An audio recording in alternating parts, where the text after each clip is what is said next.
सुप्रभात बच्चों। आइए आज हम कक्षा 8 की संस्कृत पढ़ेंगे। हमारा चैप्टर है द्वादशा पाठ। इसको हम 12 पाठ बोलते हैं। पाठ का नाम है चित्रकूटम। तो चित्रकूट तो सभी ने सुना होगा नाम। तो चित्रकूट में क्या हुआ, ये कहाँ पर स्थित है, ये हमारे देश की किस तरह धरोहर को में समाहित है, इतिहास इसका क्या है, इस सब को हम पढ़ेंगे। किसके बारे में, एक निबंध लिखा गया है चित्रकूट पर। निबंध के माध्यम से हम चित्रकूट की जानकारी पढ़ेंगे। तो चित्रकूट में क्या है, अनेक धार्मिक स्थल हैं और प्रकृति का महत्व भी है, पवित्र दर्शन है, दर्शनीय स्थल हैं। तो इनकी जानकारी हम पढ़ेंगे चित्रकूट के विषय में एक निबंध के माध्यम से।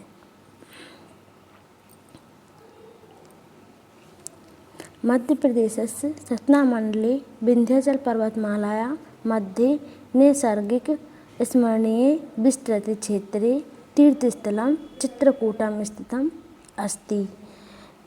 मध्य प्रदेश के सतना मंडल के विन्ध्याचल पर्वतमाला के बीच एक प्राकृतिक और अत्यंत सुंदर और विशाल क्षेत्र है। तीर्थ स्थान भी बोलते हैं इसको हम। ये चित्रकूट स्थित है, यहाँ पर इसे हम चित्रकूट के नाम से एक तीर्थ स्थान प्रसिद्ध है वहाँ पर। इदम स्थानम नगर कोलाहलहारितम प्राकृतिक सौंदर्य संपन्नम अस्ति। यह स्थान नगर के कोलाहल से रहित और प्राकृतिक सौंदर्य से भरा हुआ है। प्राकृतिक सौंदर्य से भरा हुआ है या परिपूर्ण बोलते हैं। अत्र आगमनेन दर्शनेन च सहजाताय आनंद अनुभूति जायते। यहाँ पर जो भी लोग आते हैं, यहाँ पर आने पर हमें क्या होता है, एक आनंद की अनुभूति होती है। यहाँ पर चित्रकूट में जाते ही हमें क्या होती है, आनंद की अनुभूति होती है, आनंद मिलता है वहाँ पर। चित्रकूटे सघनानि वनानि सन्ति अत्र कलानाद पूरिता निर्झरा अपि वर्तते। यहाँ पर चित्रकूट में घने जंगल हैं। यहाँ कलकल ध्वनि से पूर्ण झरने भी हैं।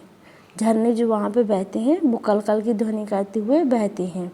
और यहाँ पर बहुत ही घने पास में पेड़ पौधे, बहुत ही घने जंगल भी पाए जाते हैं। सर्वत्र हरितिमा राजते। चित्रकूट कैसा है, सभी तरह से हरियालियों से सुशोभित है। सर्वत्र हरिताज जायते, तो हरियालियों से भरा हुआ है।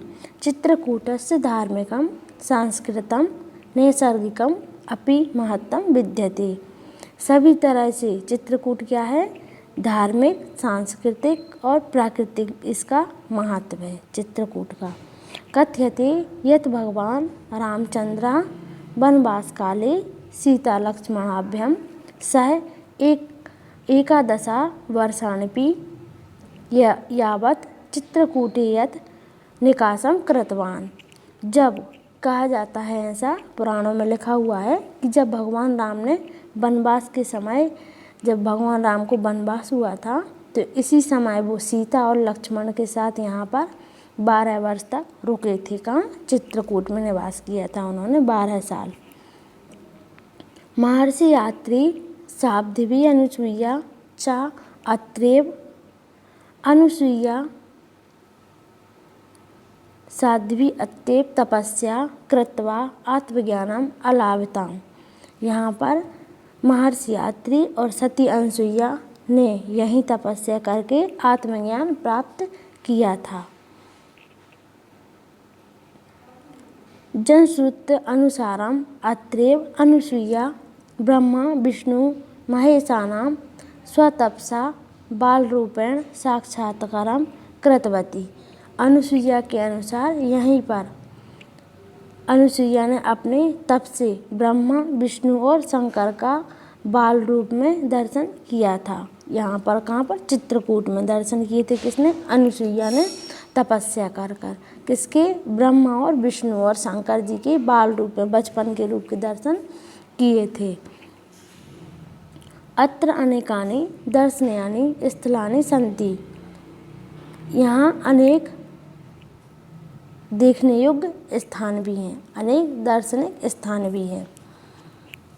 अब हम सबसे पहले किसका पढ़ेंगे, यथा, मतलब कि ऐसे ही। अब हम पढ़ेंगे जैसे कि रामघाट। यहाँ पर चित्रकूट में देखने के लिए क्या है, रामघाट है। इसमें पढ़ेंगे हम इसकी क्या महत्ता है। मंदाकिनी तटे रामघाटा अस्ति। मंदाकिनी नदी के किनारे रामघाट स्थित है। अयम अतीव रमणीय घटा, यह बहुत ही सुंदर है। रमणीय मतलब कि सुंदर है, यह बहुत सुंदर है।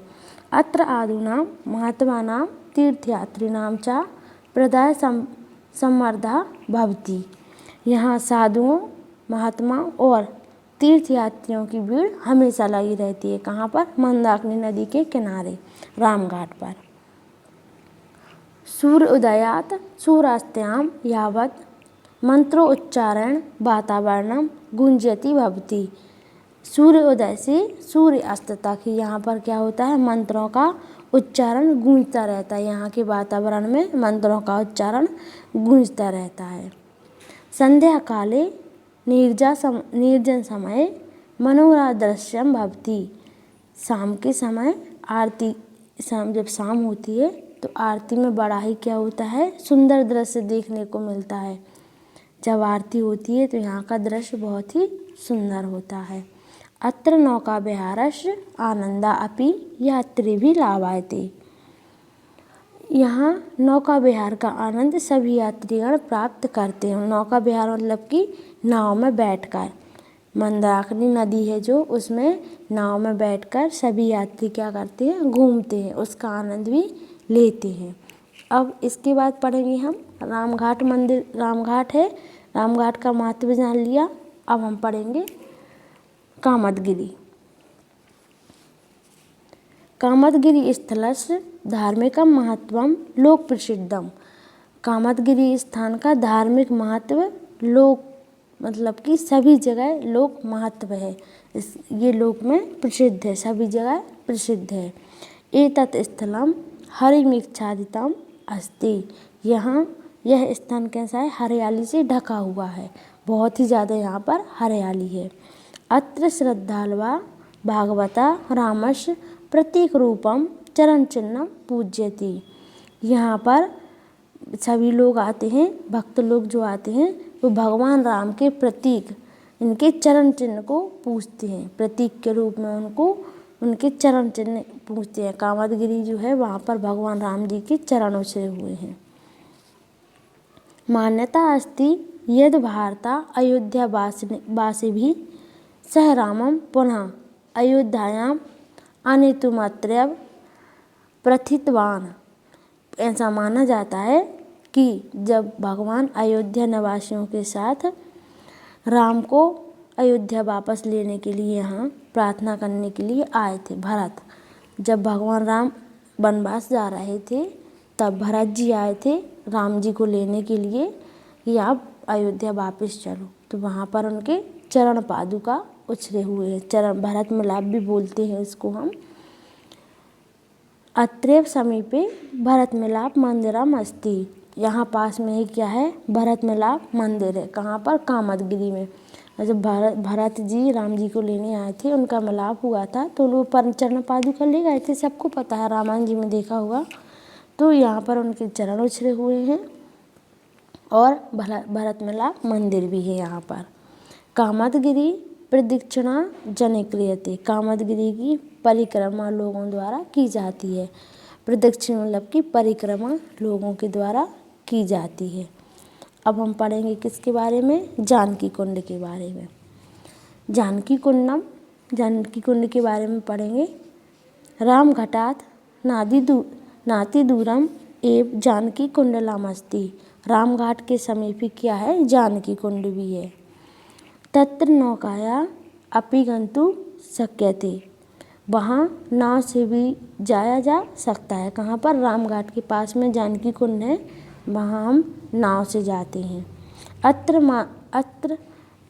मंदाकिन्याः शान्तिजलम अतीव स्मृतिपूरितम एव स्थिरम भाति। यहाँ मंदाकिनी का शांत जल बीते समय की यादों से भरा मन को स्थिर दिखाता है, मनों को स्थिर दिखाता है। जो जल यहाँ का बहता है ये शांति व पुराने समय के बारे में याद दिलाता है। वनवासे सीता अत्रैव स्नानम करोति, इसमें वनवास के समय सीता यहीं पर स्नान करती थी। जो जानकी कुंड है यहाँ पर सीता जी क्या करती थी, स्नान करती थी वनवास के समय। अतः एव एतस्य नाम जानकी कुंडलम इति प्रसिद्धम, अतः इसका नाम इसी कारण ये प्रसिद्ध हो गया, किसके नाम से, जानकी कुंड के नाम से। अब हम पढ़ेंगे, हमने पढ़ लिया क्या, रामघाट के बारे में पढ़ा, कामदगिरी और जानकी कुंडम। अब हम पढ़ेंगे अनुसुईया आश्रम कि जो अनुसुईया आश्रम है वो किस तरह से महत्वता रखता है।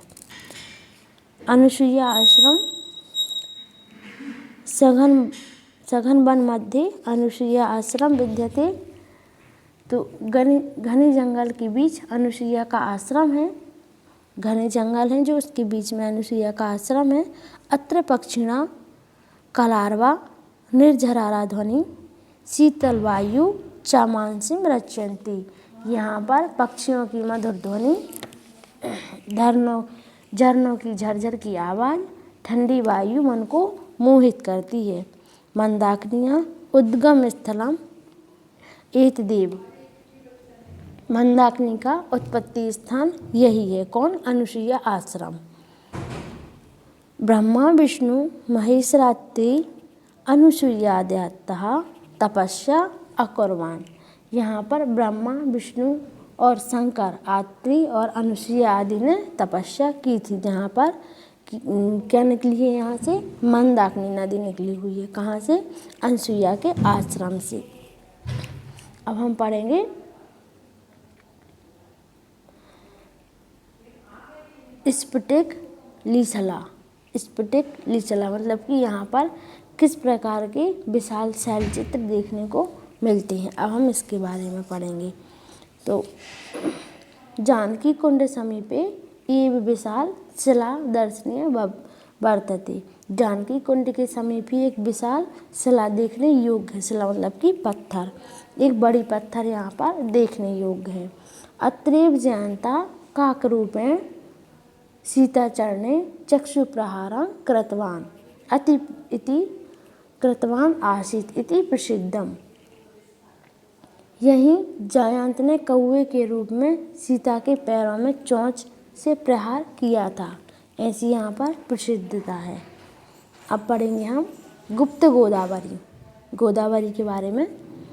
चित्रकूटतः पंच क्रोश दूरम नयन विहारम सौंदर्ययुक्तम गुप्त गोदावरी स्थलम वर्तते, चित्रकूट से 5 कोस दूर मतलब कि 5 किलोमीटर दूर आँखों को आकर्षित करने वाला सुंदरता से भरा हुआ गुप्त गोदावरी स्थान है।